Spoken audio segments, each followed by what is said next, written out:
So good afternoon, everyone, and thank you for joining us. A joint opportunity here between Aspire, Cisco Meraki, talking about something that obviously is very important to everyone, which is creating a safe educational environment.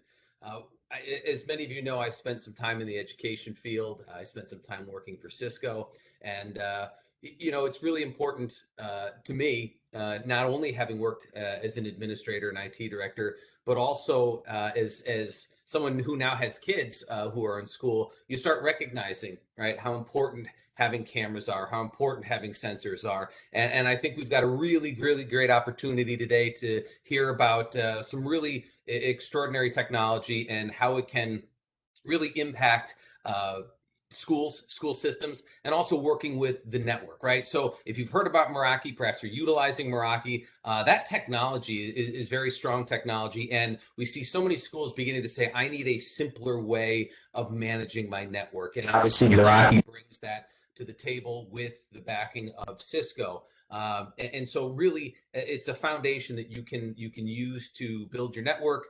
And to do so, you say, how do I do it? Well, we've got great Meraki people, great Cisco people, and Aspire, by virtue of being a systems integrator and having a great reputation with the folks working alongside Cisco Meraki. You have the best of the best of the best of the best. And so as we go through this, I'd really encourage you to open up the conversation. It's going to make a whole lot more benefit to all of us, a whole lot more value if you ask the questions. You can put them in the chat space. You'll see that there's an opportunity to add a chat space, and just, again, jump in and say something if you want to. We will have some time, but what's really cool about this, and I'm going to go back to my teaching days, this is a concentrated dose of information. It is 45 minutes because we don't want to bore anybody.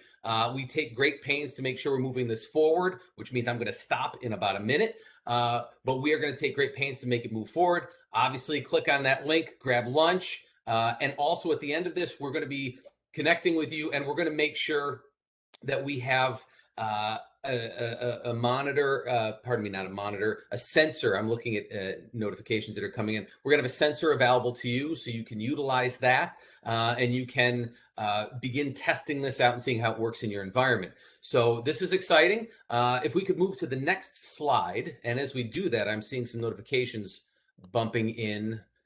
It looks like, let's see, what do we have here? I'm seeing some folks saying they don't have passwords to get in. They're saying that the password isn't working. I've got 1, 2, 3 people who have emailed me. Never received confirmation email with a password. So can we confirm what the password is? I know we're giving away the keys to the castle here, but if someone could shoot me that, I will forward it on to them. Jared, are they trying to log in as a panelist or a attendee?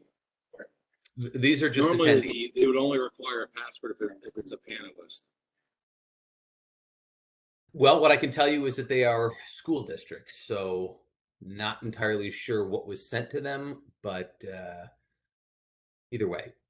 So listen, here's what I'm going to do. If someone could send me whatever the password is, which again may jam us up, or we just record this, these are the magical things that happen when you go live into webinars. So we're going to take it as it comes. If need be, I can do my song and dance routine, but I'm going to move this forward. Obviously, Aspire, headquartered out of New Jersey. We are systems integrators. You can see that we have a laundry list of awards and recognitions through Cisco. We pride ourselves on knowing the Cisco platform, the Meraki platform, as well as humanly possible, which means we can help you integrate this. We can help plan. We can help build the bombs. And then we can also support. And as you may already know, Aspire is a managed service provider. So not only do we do this ourselves for other companies, we manage these, but we know firsthand some of these issues that you face. And so we can come in and really provide support. So anything from enterprise networks, collaboration, cybersecurity, data center, mobility, and IoT. And that's where we are right now. So having said that, I'm going to ask that we advance to the next slide, and I'm going to do a little introduction. We have Maj coming on. She is from the Meraki team, and she is going to talk a little bit about the product. We're going to talk about the benefits of Cisco Meraki. We're going to talk about school safety, physical security, and give you actual examples. School's ability to address and troubleshoot safety and security monitoring, and then we're going to give you a use case or a number of use cases depending on which direction you want to go. And last, some of you know him, the Honorable Vince Saragusa is going to come on from Cisco and talk about leveraging grants and federal funding. So not only going to show you the technology, tell you how great it is, what we're going to do is help you finance it. So it's all in one. All you need to do, one phone call, we can make it all happen. So advancing to the next slide, Maj, I'd love to introduce you. Pop in and, oh, there we go. Look, wow, look at that. That's a handsome group, if I ever say, except for that fella on the right. Little shine coming off the forehead. But so we have Maj, we have Max, Vince, and myself. So that being said, I'm done. Let's move it forward with Maj. It's all you. Awesome. Thanks, Jared. Thank you to all the attendees for joining us today. Again, my name's Maj. I'm part of the IoT specialist team here at Meraki, and I'm part of a team that supports my colleague Max Allen, who's going to be sharing some use cases about the Reading School District with us shortly. But just so you know, you do have 2 support teams available now in the form of, actually 3. So not only Jared and his team at Aspire, but Max Allen and your account management team that you may have interacted with at some level, and then now a 3rd tier with my team on the IoT side. So smart sensors, cameras, anything and everything related to that, we are your go-tos. So today we wanted to cover in broad strokes some of the challenges we're hearing from our customers in the K-12 space, explaining why they're approaching Cisco Meraki for their physical security and their Internet of Things needs, and then wrap up as we mentioned with some customer use cases, Reading School District, and maybe some additional ones as time permits. So in terms of the current challenges that we hear from our customers in terms of what they're facing in the K-12 space, of course, COVID-19 is a big part of the challenge that they're combating and overcoming. And for schools alike across the board, we're hearing that safety and security are always evolving, and protecting people and property and creating safer environments has become even more important than it ever has before. So mitigating risk, preventing loss, and protecting the profits for current investments are top of mind for our customers in K-12. And until there is continued widespread immunity to COVID-19, there will continue to be new and symptomatic cases that do put pressures on the education systems. And it will still take months, and even in the most optimistic scenarios, to continue to achieve widespread immunization and immunity in the United States. And so given those realities, we are seeing customers continue to adopt cloud technology at a very rapid rate. So outside of the events of last year, Cisco Meraki continued to see double-digit growth, and we continue to see growth across all of our product categories, particularly those, as you'd imagine, that help to enable remote learning and enable a remote staff. And so within that, when we think about from classrooms to the playgrounds, the Meraki products are being designed to deliver site-wide safety that's powerful, reliable, and easy to manage. And during this webinar, we're going to go through, as Jared highlighted, how cloud-managed IoT solutions, specifically cameras and sensors, are helping K-12 institutions around the world achieve a high-quality student experience by delivering campus-wide physical security, and also by delivering a vast series of tools to help them empower the IT organization. And so when we think about safety, it's one of the utmost importance for schools. Protecting the students, the faculty, the staff, and creating a safe learning environment is top of mind. And our customers share that they need to ensure that the system meant to protect students doesn't create additional vulnerabilities within cybersecurity or create additional privacy concerns. And so to address safety needs, schools are sharing that they need to be able to quickly access video when they need it, access data when they need it, and they need to trust that it works and that they have the ability to respond quickly and easily to incidences that occur. And so for IT teams broadly, they're sharing with us that they're managing more devices. They have this increasing responsibility to and heightened need for school security. But also they are finding that they have to do more with finite resources that, of course, almost every entity that I've interacted with over the last 2 years is sharing that that's increasingly becoming a concern that they're trying to combat. And so with the IT department needs that we're hearing from customers, cybersecurity is top of mind, modernization of their infrastructure, the ability to resolve problems like latency and congestion or security threats, automation around their monitoring across the network, and the ability to resolve tickets and report issues quickly, whether they're coming from their staff, their students, and the ability to have better services in real time, so bandwidth on demand to help support e-learning and this hybrid model that learning environments have now entered into. And so when we think about the ways that Meraki impacts the IT teams in K-12 organizations and the physical security and operations teams, areas include the ability to have built-in tools for out-of-box analytics and to get and enable remote network management and remote troubleshooting. Endpoint management, is another key arena that Meraki plays, where you have thousands of Mac, iOS, PC-based devices that need to be managed. And with Meraki, you can do that from a single pane of glass in our dashboard.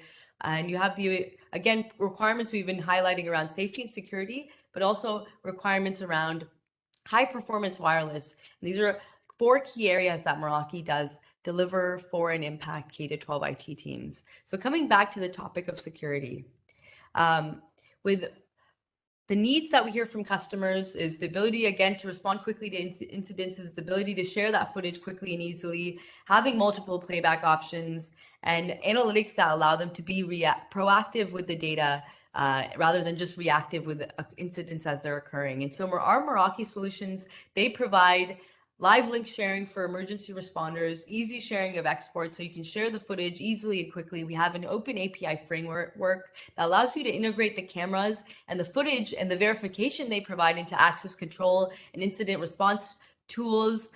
So visibility into events like alarms or panic buttons are included in that. The ability to have local video encryption and camera admin only roles so that you can protect the access of the video and ensure privacy and ensure that you have a complete audit log of who's taking actions with your cameras, and visibility into the health of the system overall. So alerts for things when they go offline, alerts when things have connectivity issues, and the ability as an administrator to easily intuit through your alerts and notifications at different times of day what is the issues that might require your attention as it relates to your cameras or sensors and where those issues might lie.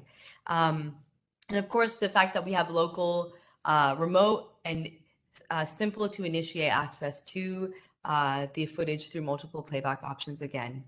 So when we think about the cameras that are used for safety and security, customers tell us that these cameras have to be agile enough to be adopted to address new concerns as well. And so within that, in current events, we've heard from customers the ability to configure alerts when the quantity of individuals in an environment have reached a threshold of occupancy that's deemed no longer safe given current events. The ability to monitor the real-time concentration in the flow of people through heat mapping and through people counting.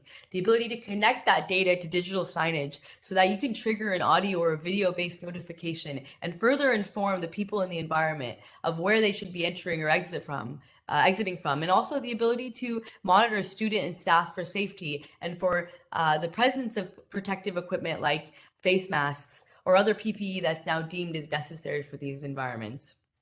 And the ability to utilize all of that data for facilities and resource planning for a specific environment. And so with that, let's get into the Meraki camera portfolio.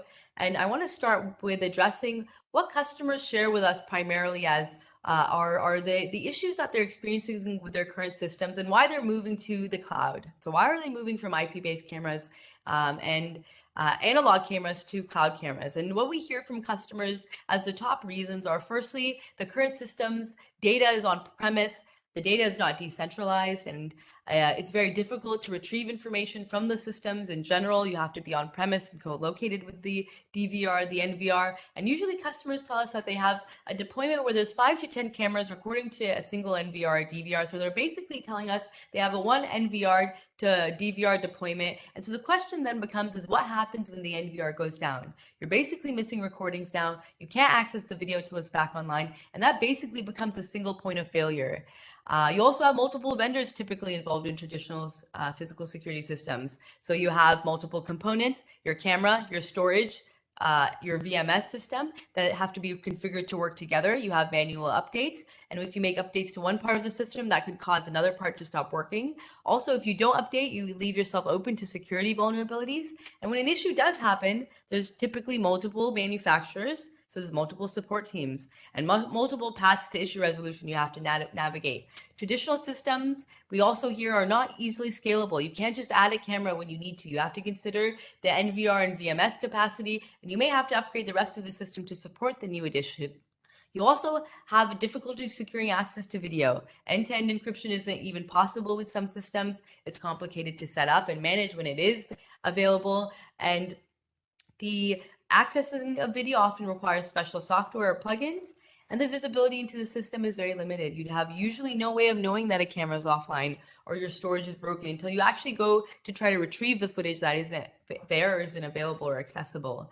And search capabilities differ across traditional systems, so you don't have good intelligent search options. It's difficult to export. It's difficult to share video. Some systems require physical media, other requires proprietary file types, and analytics are usually quite limited. So when we think about why customers come over to Meraki's cloud managed cameras and the cloud in general, not only is it always secure, where we have no traffic that passes through the Meraki cloud, you have a fully supported CIPA compliant network, you have complete automation around firmware and security updates, and you have the full stack approach with a cloud solution from your devices to your network to your physical security, and the ability to run up-to-date compliance-related security audits and have things like daily penetration testing available. So our solution is always secure. Outside of that, our cameras get rid of a lot of the complexity I just mentioned because of the architecture of a cloud deployment. So our cameras are just as easy to deploy, configure, and operate as any of the Meraki product line because they were built upon a centralized cloud management and because of the fact that the processing and the storage of the video happens at the edge or on the camera itself. And we place high endurance storage directly on the camera, so solid state storage that removes the need for an NVR. And not only does that simplify the installation and scaling, but it eliminates a major security vulnerability in the IT infrastructure.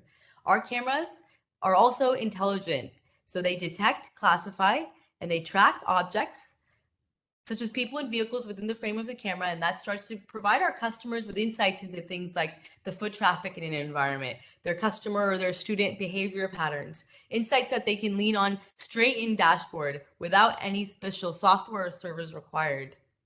And the architecture itself is everything that you need is basically in the box. So all you need is a camera and an internet connection.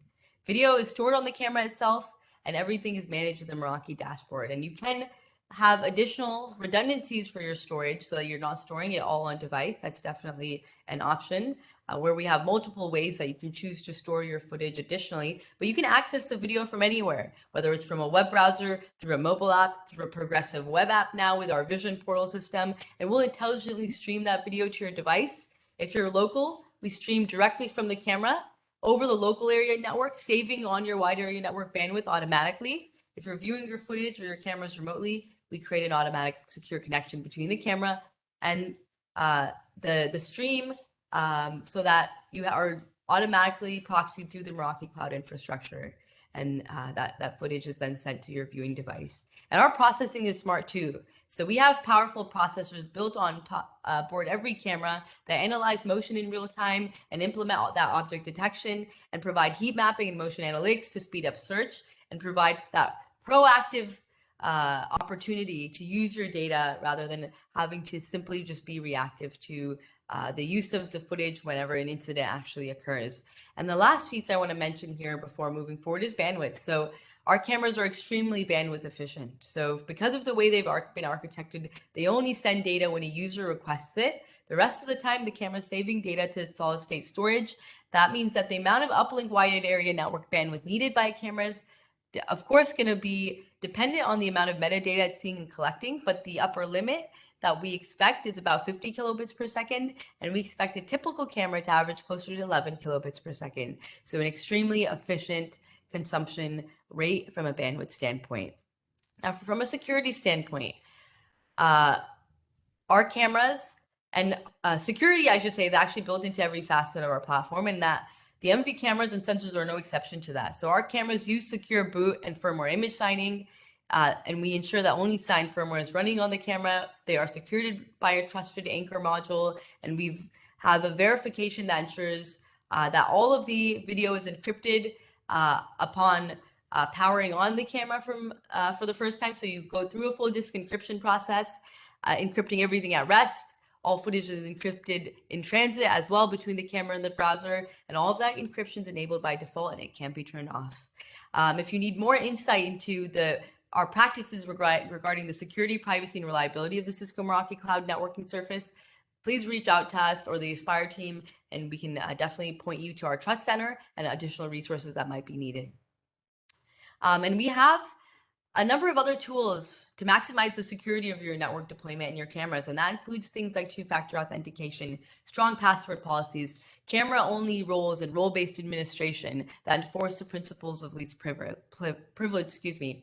And so introducing the portfolio itself next. So the Meraki smart cameras, we're looking at our indoor models currently. Again, these cameras remove the need for a network video recorder or storage. They don't require any plugins. All of them are remotely managed, remotely configured, remotely troubleshoot. You have the ability to remotely troubleshoot them, and they all have solid state storage on them, ranging from anywhere from 256 gigabytes to now 1 terabyte with our newest model. And the cameras are all PoE. They're also all wireless. They don't require VLAN segmentation because everything's encrypted, and you don't need VPN to access the cameras at a remote site. You have our outdoor lines that are IK10 and IP67 rated for impact resistance and ingress protection, so weatherproof and waterproof cameras that, again, don't require a high-speed Ethernet connection. All of these cameras scale easily from 1 camera to 1,000. You have analytics that are, again, built right in, and you get dashboard with automatic alerts when things go down from dashboard, the use of Active Directory for multiple users to configure, and dashboard is constantly giving our users increased functionality over time, and we're constantly enhancing dashboard based on your needs, which other companies won't do, particularly cloud camera providers, from what we hear from our customer base. So we can go through the specs of each of our camera models in greater detail as and when needed. Again, please reach out to the AASPRE team or the Meraki team, and we will be able to give you more detail about which cameras are going to be a good fit for anything that you might be considering. Now, getting into the newest products and the latest and greatest of IoT for us, the first product coming to market is the MV52. This is our newest camera. This is a bullet camera that's bringing 4K video to the Meraki portfolio. So this camera has a zoom range of 250 feet. It can see up to 2 football fields away. It embeds 1 terabyte of data, so about 160 days of onboard retention. And this is a camera that was built for power in tough, remote, or temporary deployments because of the fact that it has a built-in low voltage power input. So you can simply plug in a coax cable to this camera, and we'll convert it to PoE to power the unit. So a night vision range of 164 feet again, and this camera is going to be an excellent camera for parking lots, garages, for large entryways into your campuses. If you have the need to pick up significant detail, this is going to be the right camera for that, and it is a good camera for a large area and a wide range. In addition to this new camera that will be available on November 16th, we do have another new model with the MV2. So the MV2 is the smallest form factor, so this kind of sits at the other edge of our current portfolio as being the smallest form factor in terms of a camera size that we've launched to date. Flex describes not only the hardware, but also describes this camera in terms of its installation and mount options. It comes with a movable hinge. It has a high bond adhesive and magnetic base. So it's really stick anywhere, stand anywhere, point to anything. It's a great camera to bring physical security to a small area of your school that you don't want to put extensive cabling into because it has a USB-C power input. So you can plug it in To power outlet, simply, it is a PoE and wireless camera as well. And it embeds all of the same analytics and processing and heat mapping as any one of our other units. And now the MV2 also has a great use case to be a sensor if you need analytics data because of its analytics range, and it does have the ability to be a gateway and a visual sensor to power the MT sensor devices, which I'll get into in a couple of minutes.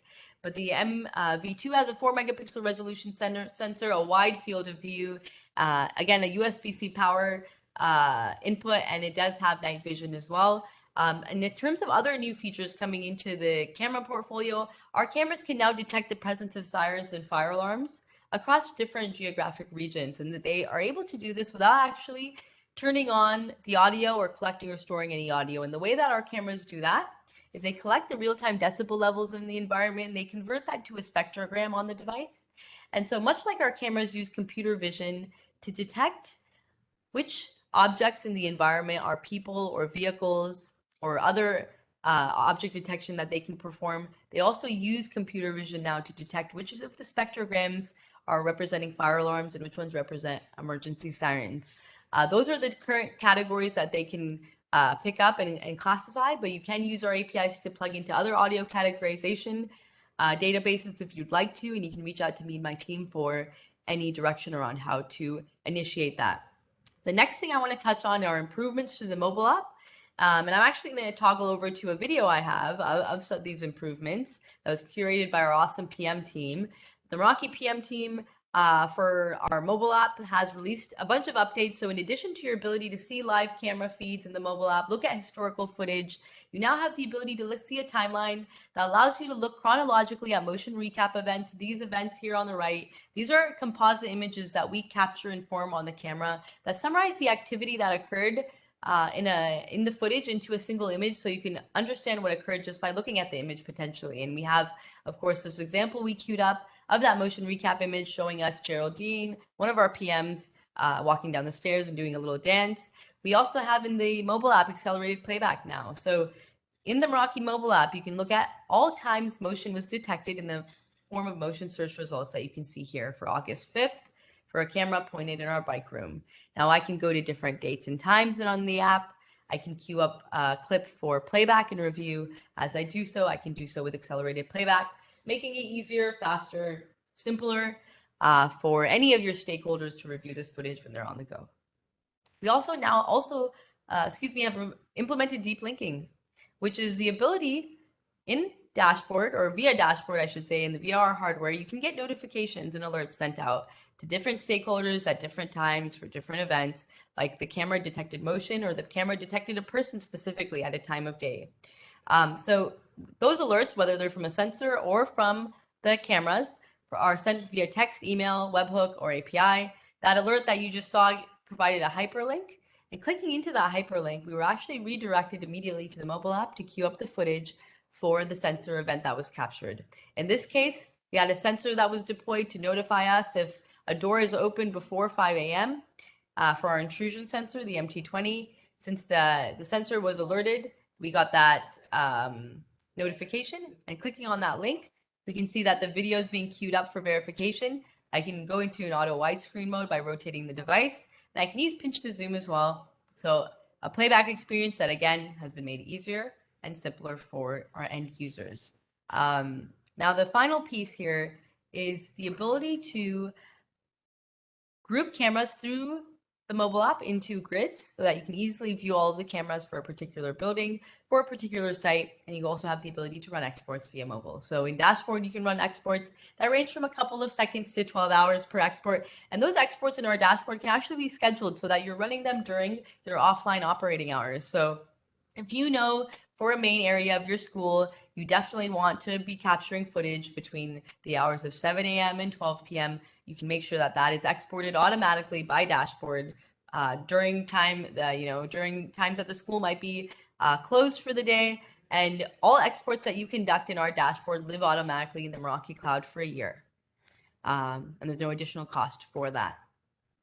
So moving on from the mobile app, the other update that we're bringing to our portfolio involves the retention and bandwidth use of our cameras. So we are implementing a codec enhancement that is going to allow our cameras to analyze scenes of footage in real time. It's going to allow us to optimize the video retention and the playback dynamically. So we're going to collect the raw video, and we're going to put that excuse me, through a compression algorithm that will allow us to basically pick up the motion at hand and compare that to this massive database of motion we've indexed to determine which compression algorithm is the most appropriate choice for the motion or the scene at hand. And by doing so, we'll compress the video more efficiently, and all of that will allow us to increase the retention capacity of the cameras by at least 80% is what we're hearing now from our PM teams. Originally, we heard it would be 50%. That estimate has now gone up. This will be available in December, and this will apply to all of our existing cameras. In terms of increasing their retention capacity by 80% or maybe even 100%, and decreasing the bandwidth needed by the cameras on the upstream by half. So that's an update that's coming very shortly. A couple of other things here. When we think about, I'm sorry, I double-clicked too early on that slide. So I want to get into the use of the camera as a sensor. And when you take apart our Meraki cameras, you're going to find that it's not just a camera. It's a type of Internet of Things device. You'll find a CPU, a processor, a motherboard, memory, storage, all these components on the camera that allows it to process what it records using machine learning and modular computer vision. And so most of the cameras for traditional security deployments that are purchased by customers are fairly linear. They do one thing, and that is usually that recording video, of course. And what we hear from customers and what the industry standard is that most videos simply never watched. In fact, it's usually less than 1%. So customers aren't maximizing their investment. And so when our PM teams designed the Meraki cameras, they designed them to do that one thing of recording video, which they do very well. But they also designed to do much more than that. And so I like to call our cameras delivery device of data, and they are able to use advanced analytics and computer vision and machine learning again to do much more functionally than just record video. And that involves things like the use of the camera to detect personal protection equipment, or PPE. So we had a customer that wanted to detect the placement of masks, and we were able to provide a solution to them that's 99% plus accurate in doing that. We'll get into that in a second, but I also want to highlight that we have the ability to do on-site analytics. So understand where people are, what the directional flow of people are, and understand if what potentially the demographic breakdown of people are in an environment by their things like their ethnicity, their age, potentially their gender, even their sentiment when they're in your environment. You can use our cameras to break down, of course, how a space is being used, what is the high traffic area, what are the low traffic areas, but also a track for occupancy. So if a room is deemed safe for 10 people, if there's 15 in it or 12, our cameras can do that counting in real time and inform you of that. You can also use our cameras, again, for density awareness and publishing that density awareness data on a smart screen or on a audio or smart audio or smart speaker system, so that you're making your end users and different stakeholders in your environment aware of where people are and what the density and levels of occupancy are. You can also use our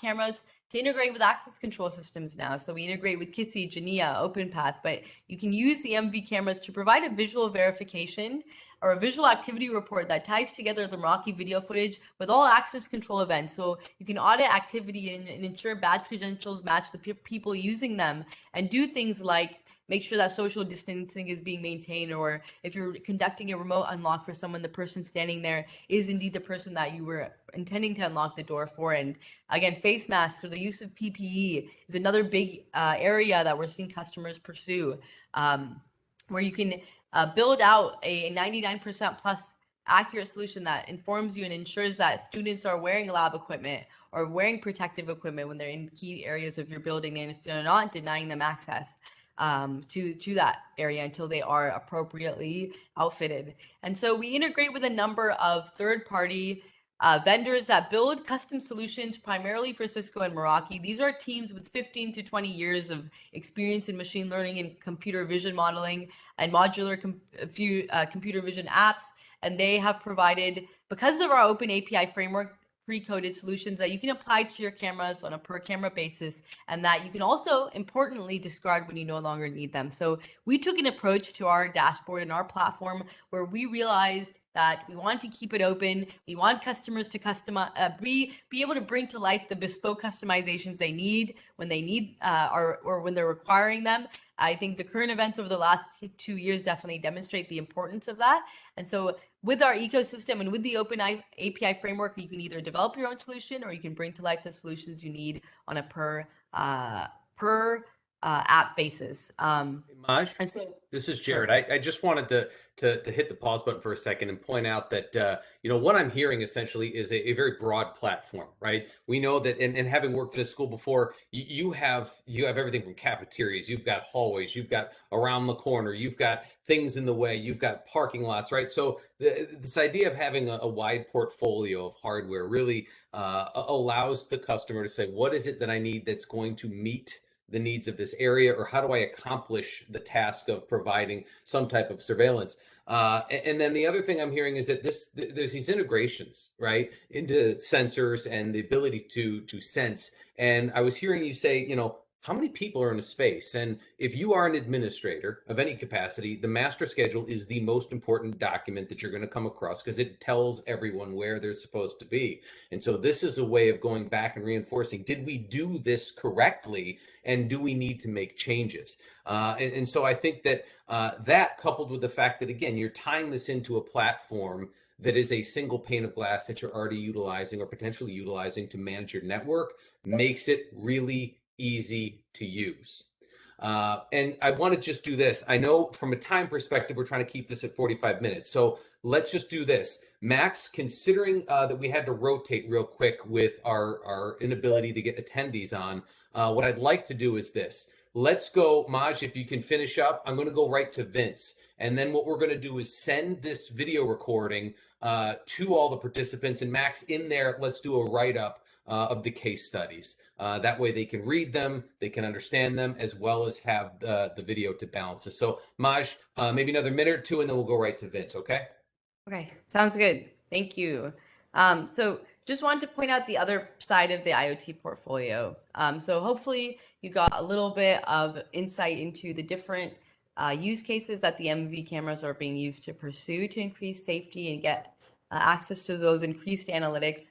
The sensors additionally enhance customers' visibility into environmental conditions that are occurring in their environment. So we have the MT10, a temperature and humidity sensor. The MT11 is also a temperature probe sensor for sub-zero environmental monitoring, reaching ranges of minus 40 degrees Celsius. And then you have a water leak detection and an intrusion sensor. Now, all of these sensors are completely wireless. They all leverage battery power for battery units that come in the device that last up to 5 years.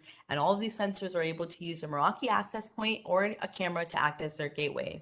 A single camera or a single access point is going to be able to support 32 of these sensors at once. And again, they help bring environmental monitoring to dashboard where our customers were used to seeing information about the operations of their dashboard, and they were used to seeing information about the network itself, but they lacked visibility into things that could be causing downtime or cause the network to go down.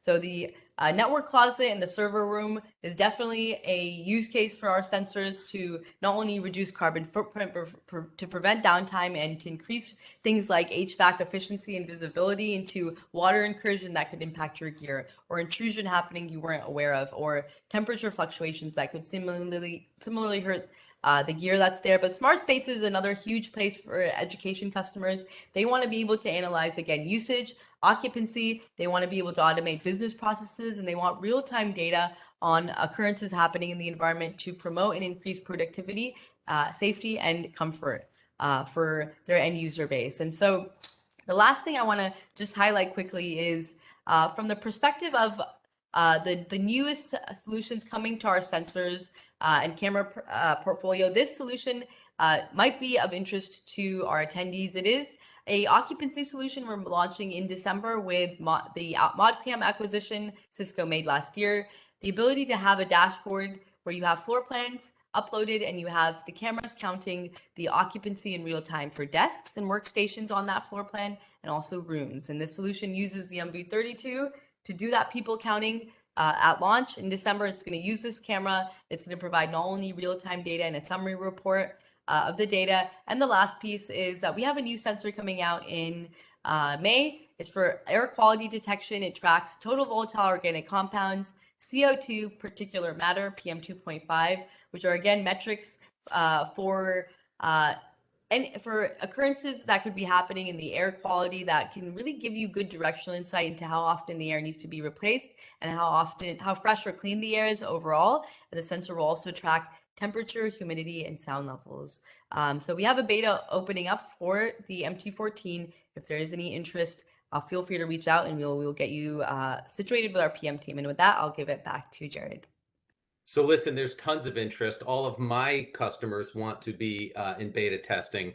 So we need to work and set that up. But just again, great point about that last sensor. And Max, I know we're going to write this up, but there's some great case studies of schools that have put these air sensors in and have saved thousands, hundreds of thousands of dollars in order to essentially not have to go through testing from a state perspective. So air quality, water quality, all of those things are extremely important. Now, the question is, this sounds awesome. I want it. How do I get it? And for that, the man with all the answers, in fact, I don't know why they just don't give him sacks of money to hand out, is Vince Saragusa, who's going to tell us about some of the funding streams. Vince, take it away. I appreciate it, Jared. Good day, everybody. Put a smile on my face, make me happy to be here. So excited to join everybody. To Jared's point, I sit on the Cisco public funding team and support our many sellers and partners like AASPRE, as well as customers to align projects with funding and funding with projects, be it state funding, federal grants, E-rate, and the like. So I'll make the point now and reinforce in a bit. You know, I really want to serve as an extension of your grant-seeking strategy. So whenever there are questions or looking for research, digging, proposal edits, sample applications at times, please consider me and certainly the collective team eager resources across the board. So as we sit here today, this is not intended to be an all-inclusive list or slide with all the funding streams out there.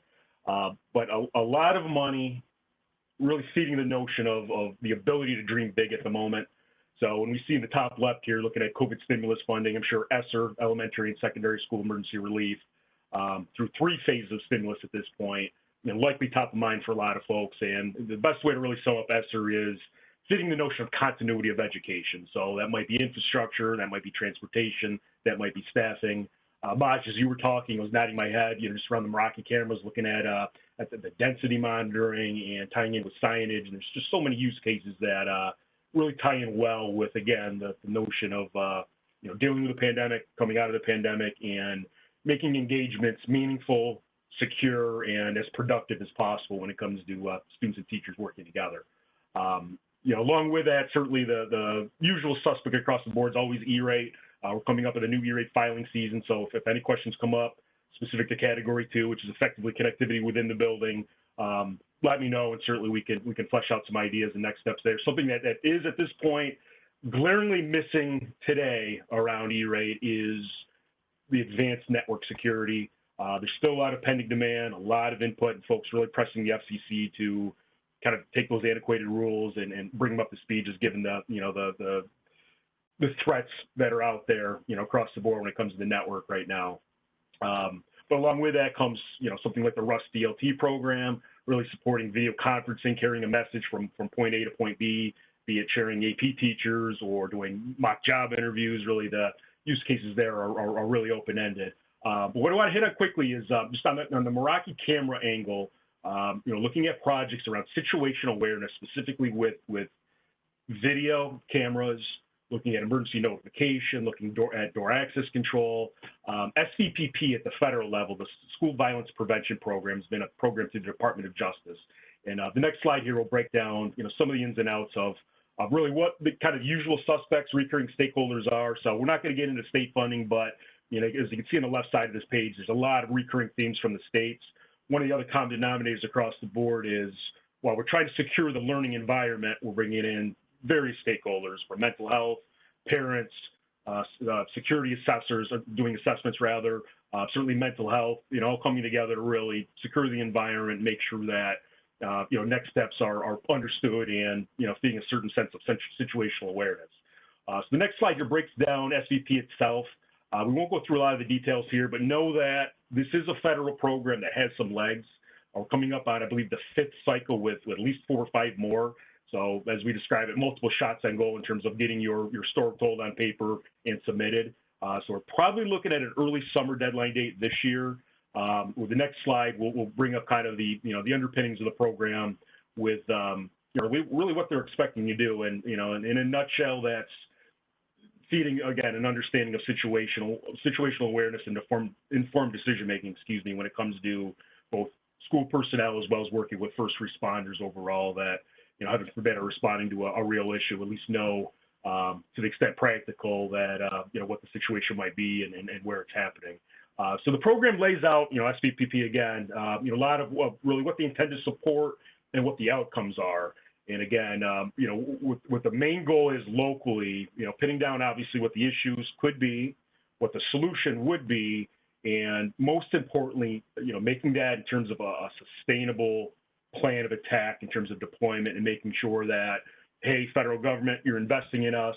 We're going to pay dividends in the form of a safer school environment over the long haul, with or without the grant. So it's a 3-year program. When that's up, we're going to adopt these as solutions, and they're going to be successful over the long haul. And that's really, what separates a lot of folks around the sustainability piece.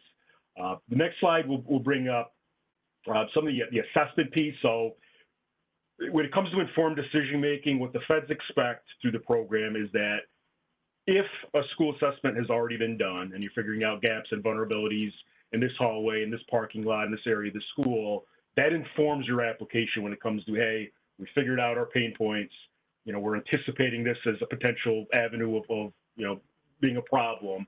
In response, we're using our application to address those issues. If that hasn't been done already, it hasn't been done recently, there's some flexibility and runway in the back end post-award to actually get in there and do that assessment. But I bring that up only because if a recent assessment's been done and it's prescriptive to the point of actually pointing out, again, where the gaps and vulnerabilities are, it's kind of a perfect storm and using this grant to basically respond to those vulnerabilities, for lack of a better term. So I can, if there's any interest, I can describe a bit more really what they're looking for, but it's, relatively high level, might be an individual internal assessment. You might be working with police departments on the assessment, might be a third-party vendor, but again, that really informs a lot of next steps when it comes to what you include in your budget and really what your justification of that budget look like.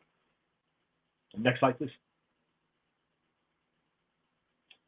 Quick historical award information, and the feds are doing a pretty good job with what I call equitable distribution. So as you can tell from the bottom left, last couple of years, been 49 states, having at least one award.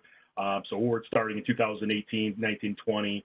And on the right side, we're looking at, again, what's been included historically with a lot of these submissions, and north of 50% of folks are positioning camera systems, along with, again, door access control, emergency notification, et cetera. But really been a good funder of folks looking again at the, video cameras really allowing for a little bit more visibility in the environment.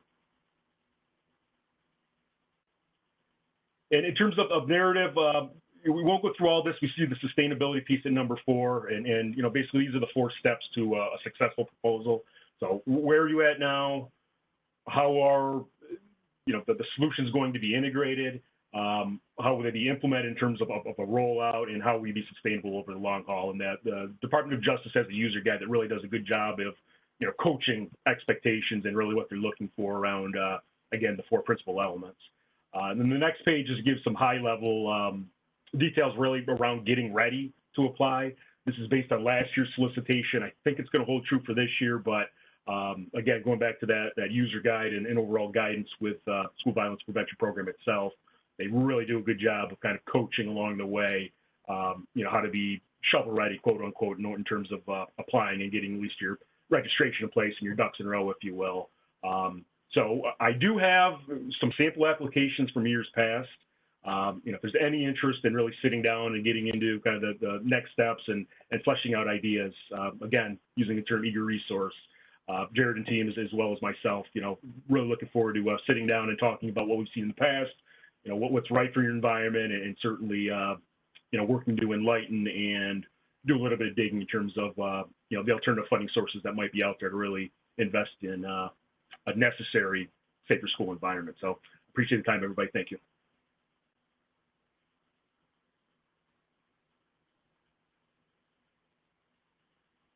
Vince, thank you very much. I appreciate everybody who jumped in here. And again, there's a lot of information. And really, the best way to go about doing this is to sit down and have a conversation. What are the objectives that you are trying to accomplish? And what is it that essentially the objectives of your Board of Education and your school? What are they trying to do, and how can we meet those needs? So thank you very much for everyone for participating. I appreciate the fact that you took time out. And a lot of good information. I look forward to communicating in the future. Take care.